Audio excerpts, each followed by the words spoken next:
Hey, guys. Altovise here, your voice manager. I unmute the voice of women who are ready to speak up about what has kept her silent for way too long. I am excited about this episode simply because this one is one that touches my heart. You guys know that I've been working with women for the last 5, 6 years, those who have been dealing with domestic violence, and it is an amazing feeling every time you get to hear a woman tell her story, because you know that it's going to empower somebody else to come out of their situation and to be able to tell their story as well. So with that being said, I want to say hello to Miss Mary Kaye. How are you, sis? I'm good. Thank you so much for having me. I'm honored to be here and to be able to share. And thank you so much for this opportunity. Oh, it's my pleasure. Being able to shed light on what happens when it comes to human trafficking and domestic violence. I think a lot of times we still think if it's not in my home or in my general area, then is it really real? And so before we jump into today's topic, give the studio audience a little bit about who you are. Well, as you know, my name is Mary Kaye Holmes, and I work as in-house counsel for an investment insurance firm.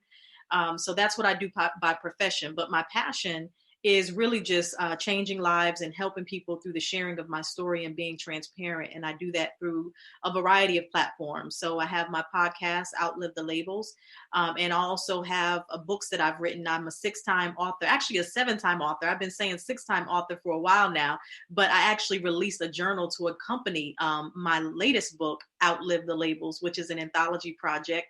And I help other survivors share their stories of overcoming trauma and just setbacks in life. And so I have that anthology project that I do. We're on volume 2 and 3 right now.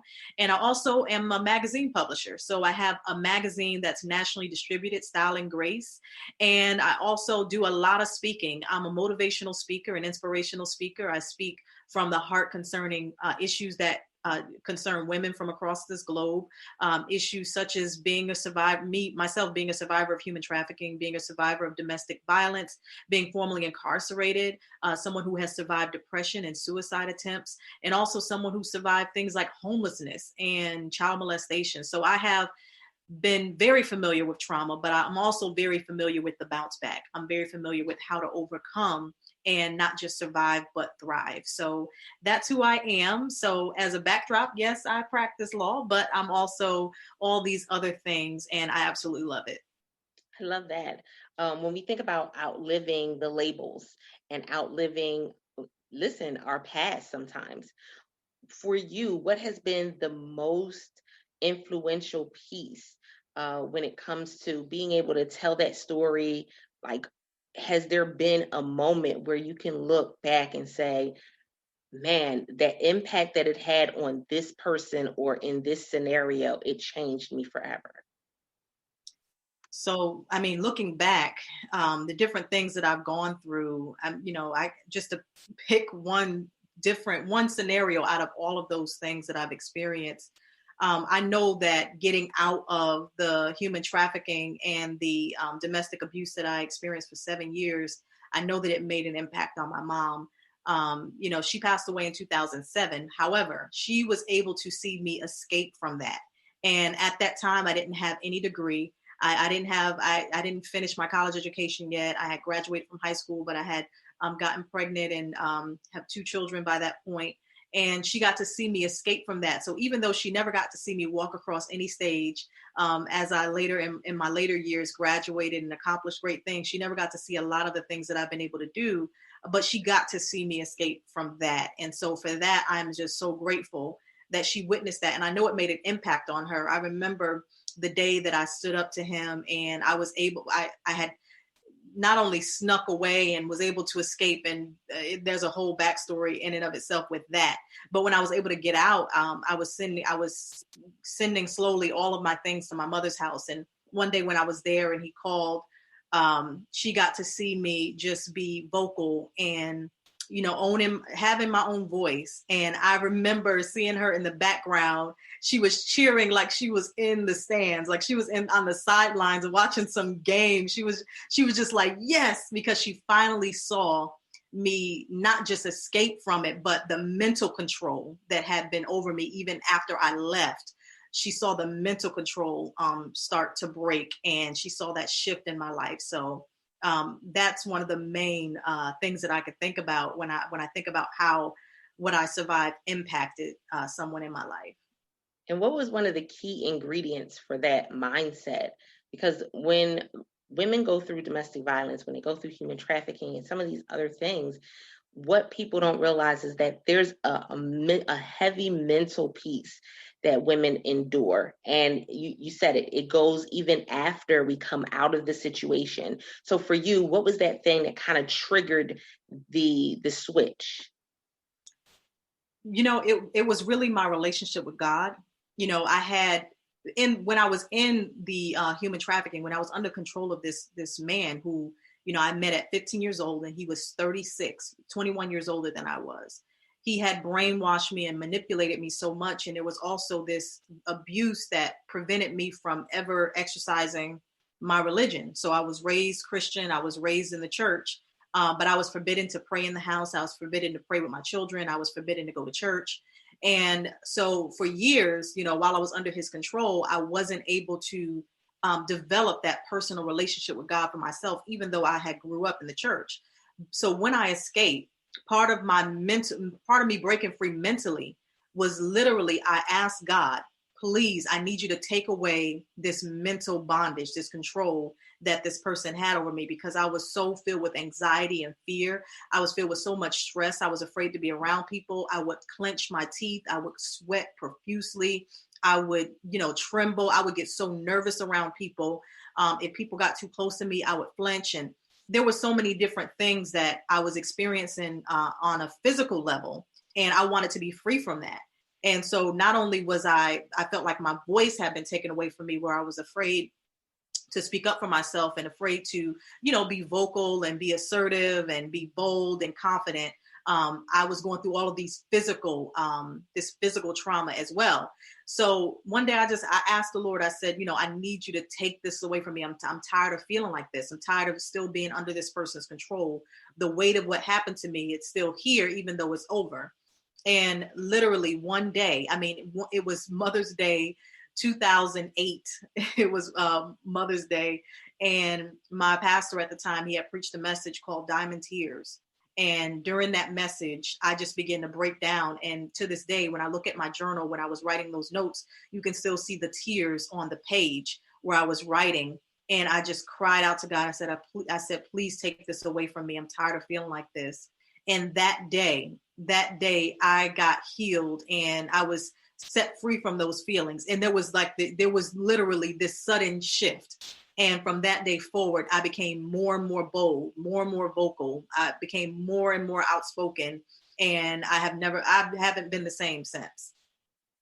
Speak to the woman that is still being held captive. Whew. See, the thing about it is, there's so many people who are held captive right now as we speak that don't even know it. They don't even realize that they're in bondage and captivity. And there are some that realize it. So I'm going to speak to both. To the woman who is in that abusive relationship, or you're in a controlling relationship, or maybe you're just in an unhealthy environment. You're in an unhealthy place in your life where you feel as if you've lost all control.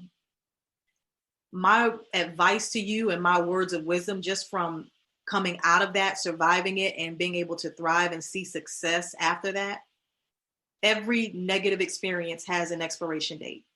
What you're going through right now, this too shall pass. So what you're dealing with right now, even if you don't feel as if you don't have the boldness and the confidence yet, if you feel like you can't escape yet, if you feel like you don't have all of your, financial affairs in order for you to do what you need to do, so to speak, or maybe you feel like you don't have the support system in place. Maybe you feel as if you're all alone, and the only person that you can depend upon is a person who's made you feel as if they're your only source of support.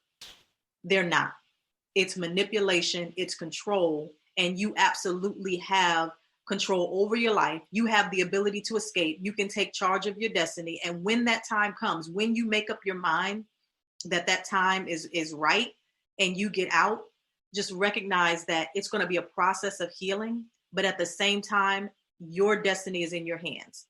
Everything that you want to accomplish, you can absolutely do it. You don't have to remain silent. You can speak up about what you went through. You can own your story. You can shout your story from the mountaintops. You don't have to feel as if, you have to constantly look over your shoulder. And maybe in some instances, you might feel as if, okay, well, this person has threatened me. This person has done some things, and I'm fearful of my life. Listen, you don't have to necessarily come straight out speaking it publicly, but find somebody that you can open up to and talk to so that you can get that stuff out, because it's going to help you to heal. It's going to help you in your process to talk about what you've gone through. So find that support system. And the person who doesn't even know, maybe you're in some kind of unhealthy situation and you might feel as if you've made the choice. You might feel as if it was your decision to be where you are now and you're blaming yourself, or you feel like you deserve to be where you are. You are so much better than that. You deserve so much more. Anytime you want to change your situation, all you have to do is make a decision. So if you're tired of the way that you're living, if you're tired of your situation and what you're in right now, it doesn't matter how much you blamed yourself in the past. Today, make up your mind. If this is not what you want, you can make a decision today, and you can absolutely take charge of your life. No one deserves to be in captivity, in bondage. No one should have that much power over your life. So regardless of whether you recognize what it is or not, if you are unhappy, then you can make the decision today to change your situation. Thank you for saying that. This episode resonates with me for so many reasons, but I had a previous guest who I found out maybe within a year after her being on the podcast. She was killed in a murder-suicide, and it was domestic violence with her husband. And stories where I hear women being able to speak up. She was very vocal in, women telling their story, and she was helping women get published. And so I always go back to that thought. And that was why I had you speak directly to them, because I know that there are women who may still be in that situation who are listening in right now. So I appreciate you saying that. That means a lot. SpeakEasy listeners, you guys know this is why this is my heart. Mary Kaye, let them know how they can connect with you and where they can find you at online. Absolutely. So you can find me on all social media at Hear Mary Speak. You can also find me on my website at marykayholmes.com. So marykayholmes.com is the website. You can find everything that you need to know about me there, from the podcast to the books to, how to get in contact with me and upcoming engagements. But again, on all social media at Hear Mary Speak. And you can also contact me through Instagram. If you want to contact me through social media, DMing me on Instagram is probably the best shot, or sending me an email through my website. So, but DM me on Instagram if that's where you are the most. And I'm also on Clubhouse at Mary Kaye Holmes if you have Clubhouse downloaded on your phone. So those are different ways that you can contact me. I love it. I love it. SpeakEasy Podcast, you guys know this is all about you. So if this episode resonated with you, we want to hear. Let us know on your favorite podcasting platform, or come join the conversation, bit.ly/World Voice Community. Guys, it's about seeing you grow and excel to a higher level. With that being said, until next time, don't forget to press it out. See ya.